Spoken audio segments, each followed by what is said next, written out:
We're going to talk about Kennedy Carter, but it looks like she's blacklisted. And she will be playing professional basketball during the season, but it won't be for the WNBA. How do you go from the future of a franchise to blacklisted in less than a year? For Kennedy Carter, it wasn't a slow fade into obscurity. It was a spectacular implosion that played out in real time, with the entire basketball world watching.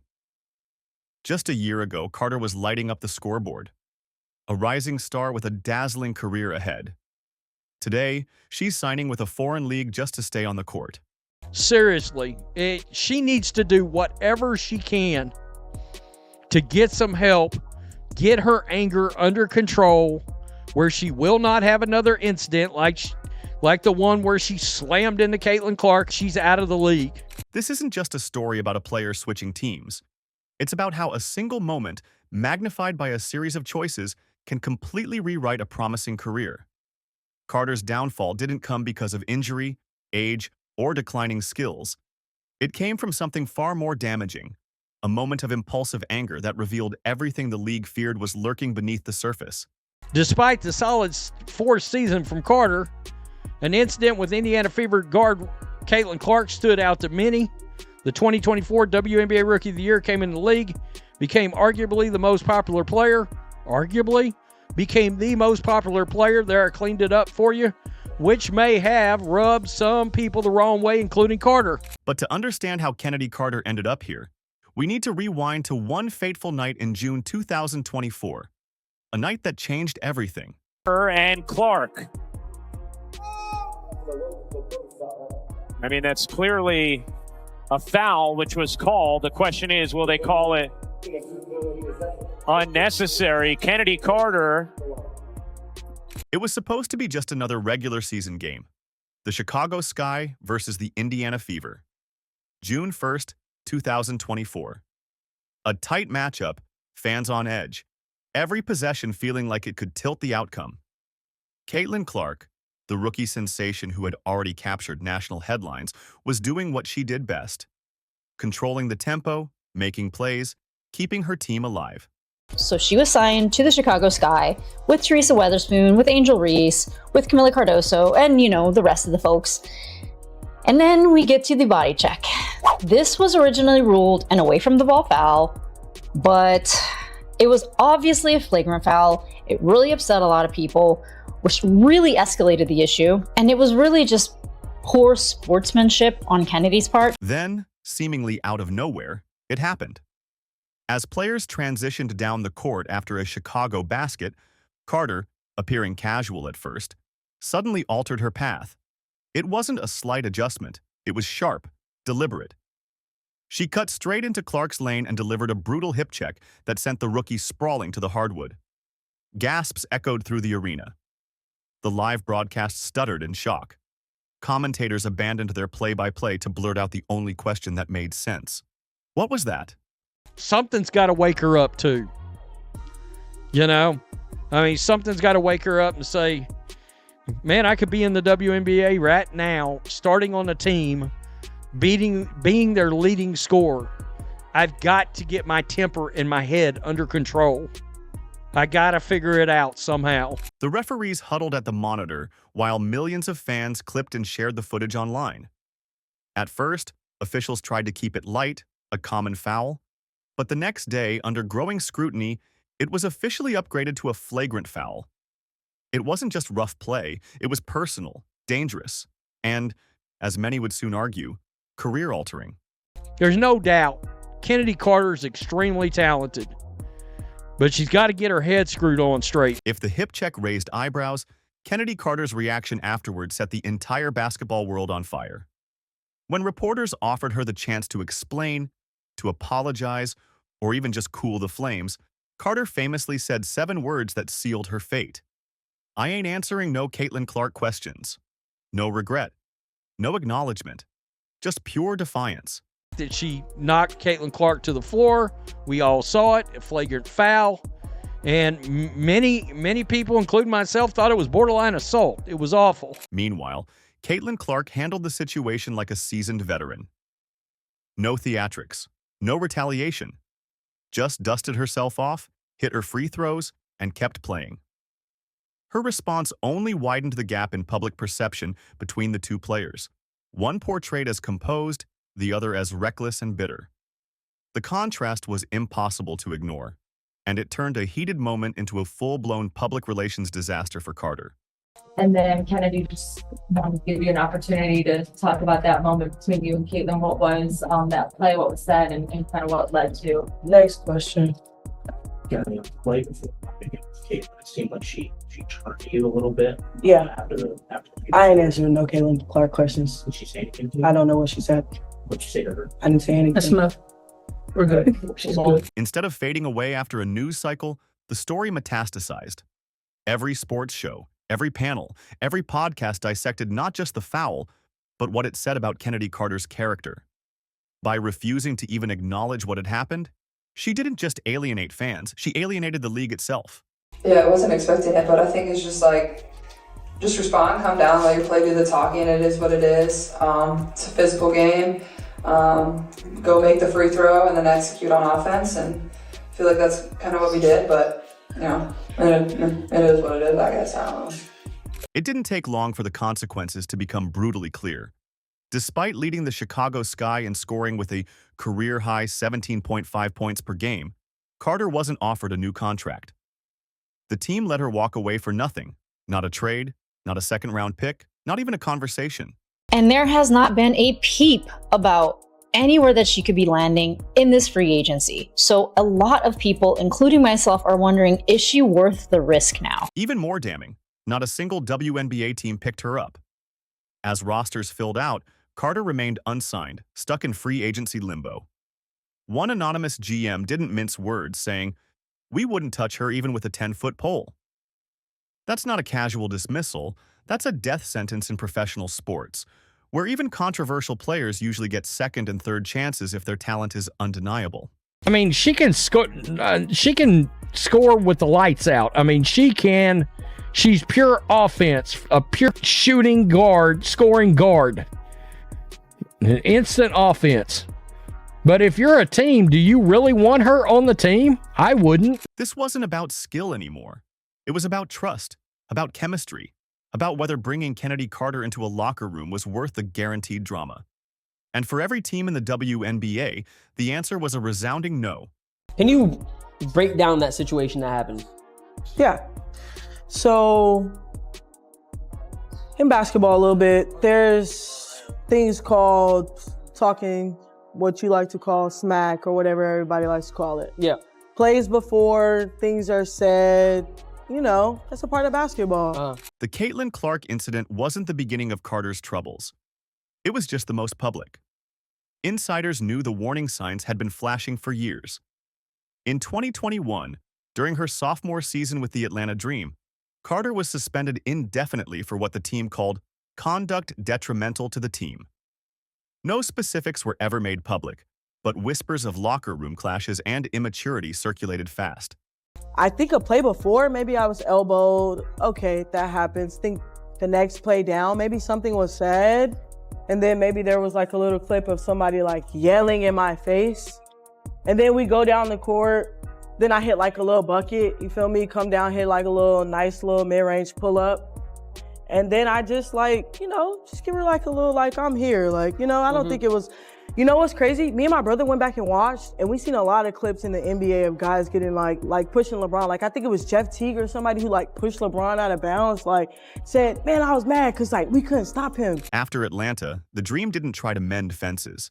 They shipped her off to the Los Angeles Sparks, hoping a fresh start might fix things. But history repeated itself. Despite flashes of offensive brilliance, Carter's minutes dwindled. Behind the scenes, it became clear. Her behavior was once again the problem. Coaches prioritized locker room harmony over her scoring potential. A rare move in a league where stars usually get endless leeway. So I'm just like, it's like one of those things, like it happens in basketball. I know people try to say, oh, it's not one of those things. It's not a personal thing, it's a competitive thing. It happens in basketball, and like it's just one of those things. But like, yeah, it's kind of what kind of what happened. Then it spiraled out of control. And then the media takes whatever narrative they want to so put you out. watch every game, every single game, to see if you can find any deflects in my game, and like, it's really nothing that you probably could say too much about. So then you have trolls, and that's why I said they're gonna be around regardless. But yeah, it was just like a nice little like tap, like I'm here, not to like harm you or anything. You know, if you want to push somebody, you're gonna like full force. By the time she joined the Chicago Sky, Carter's reputation was already teetering. Teams were no longer asking, how many points can she score? They were asking, is she going to poison the chemistry we've built? The hip check wasn't an isolated incident. It was the culmination of a pattern too big to ignore. I mean, that happens, man. Like, it's one of those things. I'm a great player. She's a great player. It looks a certain way. Everybody's going to have their views on it. But my personal view is, you know, I don't have anything against her. She's a great player, and so am I. And I've got buckets all that season. You know what I'm saying? So, just one of those things that, I love it, though. They think I hate it. I love it. I love when it gets riled up and juicy like that. You feed off of like what people say and shit, and it makes you more motivated. Oh, yeah, that's what I'm telling you. Oh, yeah, I love the hate. I love that. Yeah. Oh, yeah. Months passed. Carter stayed silent, letting speculations swirl without offering so much as a clarification. Then, when the storm had mostly settled, she reappeared, sitting across from a controversial podcaster, finally ready to talk. But instead of accountability, fans got something else entirely. A weak attempt at revisionist history. Carter brushed off the infamous hip check as a light tap, comparing it to the roughhousing you see between NBA stars. She did. She stopped and went through. Like, oh. Like, that is not... We watched the clip. There is no way that we're letting this happen. Like, saying that it was nothing, like this is not just a tap. It was a jaw-dropping moment. Anyone who had seen the footage, and by now millions had, knew the hit wasn't some playful bump. It was calculated. It was aggressive.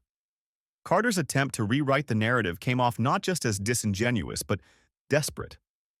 Instead of softening her image, her comments hardened the perception that she couldn't, or wouldn't, take responsibility for her actions.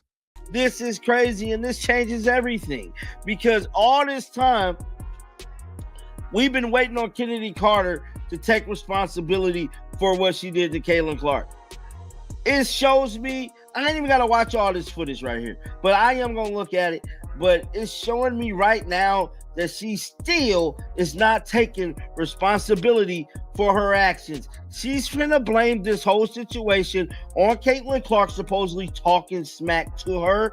The timing was just as suspect.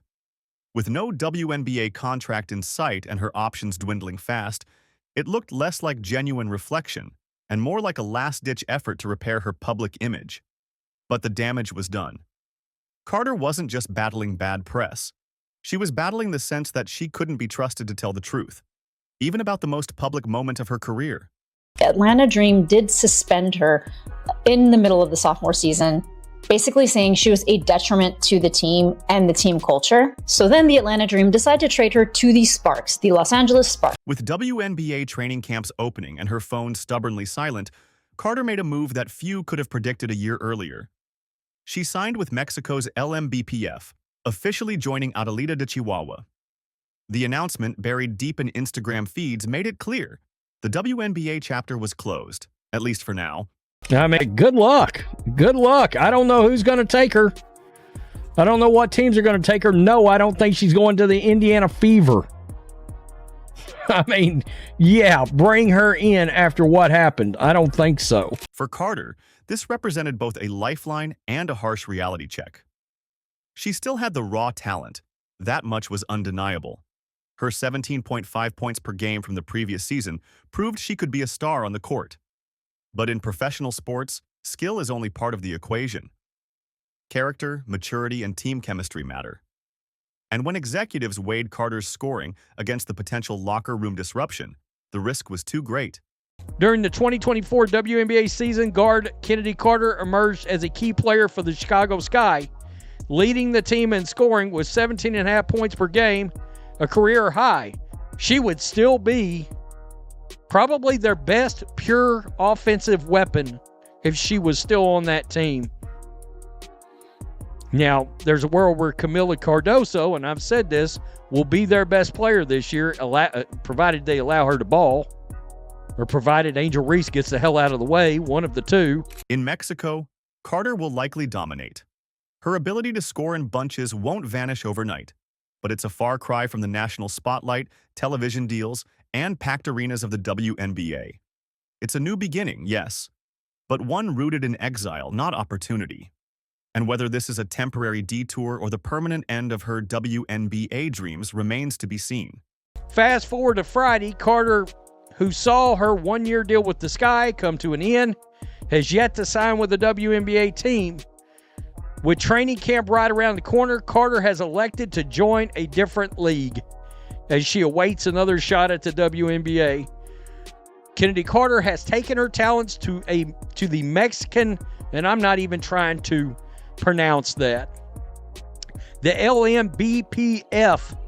Long story short, it's in Mexico, and it looks like a women's Mexican basketball league, professional basketball league. Carter's story isn't just about one player's downfall.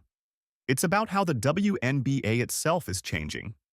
In a league striving for greater professionalism, higher standards, and global respect, the old model, where raw talent could excuse anything, doesn't cut it anymore. Skill without character is a luxury no one's willing to afford. She's joining a women's basketball league in Mexico. The WNBA thing looks like a wrap for her for now. And in case you're wondering, she averaged 17.5 points a game last year and literally shot 50% from the field for the Chicago Sky. And she's 26 years old. I get it. I mean, she's got to lay in the bed she made. Meanwhile, Caitlin Clark, the player at the center of the infamous incident, is thriving. Her rookie season shattered records for attendance and merchandise sales. She's not just a star on the court, she's a brand, a movement, a new standard for what women's basketball can represent. Clark's rise and Carter's fall aren't just parallel stories. They are mirror images of the new WNBA. One built on talent, yes, but also on maturity, composure, and the ability to elevate the entire league. And, I mean, I don't know what's going to be a wake-up call. I would hope Kennedy Carter would turn her focus of all of her anger into something positive and she would become a great WNBA player. But it doesn't look like that's going to happen this season. For Kennedy Carter, the road back to the WNBA won't be easy. It won't be about scoring averages or highlight reels. It will be about trust, rebuilding a reputation that, for now, lies in ruins. Whether she can rise from this self-inflicted exile remains one of the biggest unanswered questions in women's basketball. Because at the highest level of competition, it turns out, talent is just the beginning. Character is what finishes the game.